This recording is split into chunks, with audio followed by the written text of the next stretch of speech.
Mark Rogers TV talking ACC football, stopping in Atlanta with the Yellow Jackets and setting up the linebacking core with Joey Weaver from the Rumble seat. Joey, we appreciate you coming back on. We started this breakdown several months ago looking at the offense and a few other spots around the field. Now it's time to get back to work, I guess.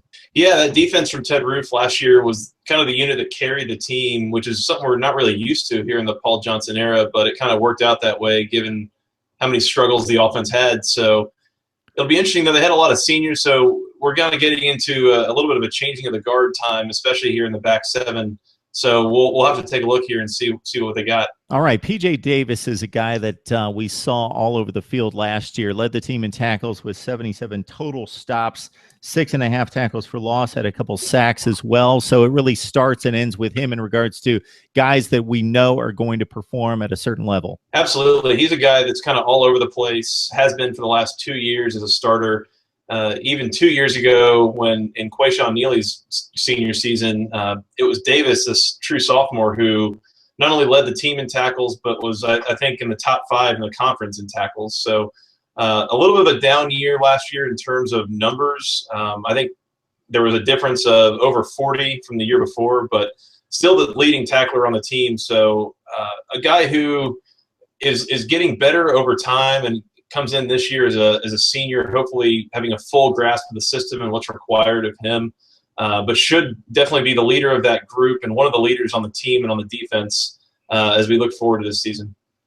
Brant Mitchell, as a freshman, contributed pretty mightily with 36 tackles. Then it really thins out after that, not necessarily in regards to talent, Joey, but in regards to what we can expect these guys to accomplish on the field, because we just really haven't seen most of these names on the field much. Right. Brant Mitchell played last year as a freshman and even had some instances where he was starting. Really performed very well. I think he probably impressed the coaches in practice and got that opportunity, and impressed a lot of fans on the field when he got out there.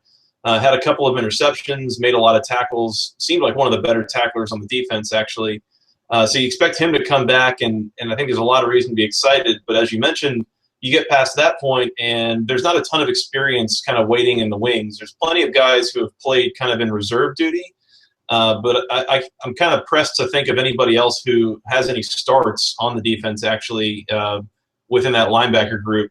Terrell Lewis, if you had to pick a third linebacker to start here, a lot of times recently Ted Roof has been sticking with a nickel kind of base with only 2 linebackers.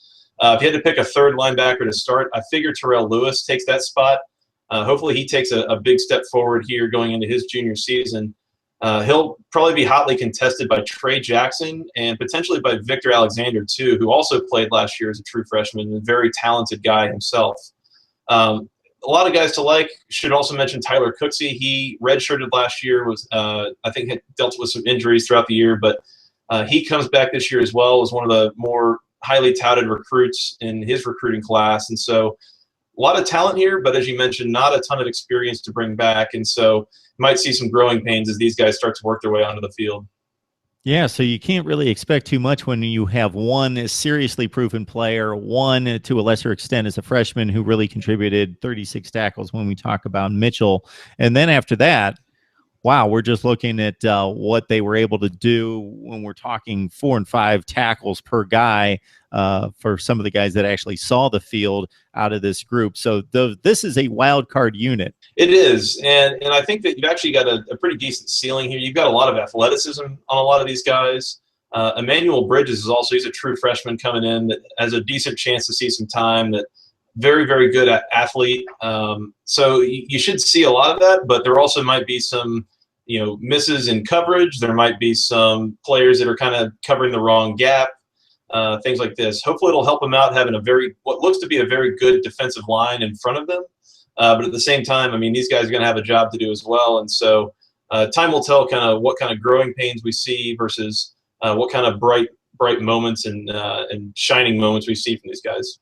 All right, Joey Weaver from the Rumble seat on SB Nation's platform for Georgia Tech Athletics, helping us break down Georgia Tech at linebacker. Thanks a lot, Joey. Always a pleasure, Mark.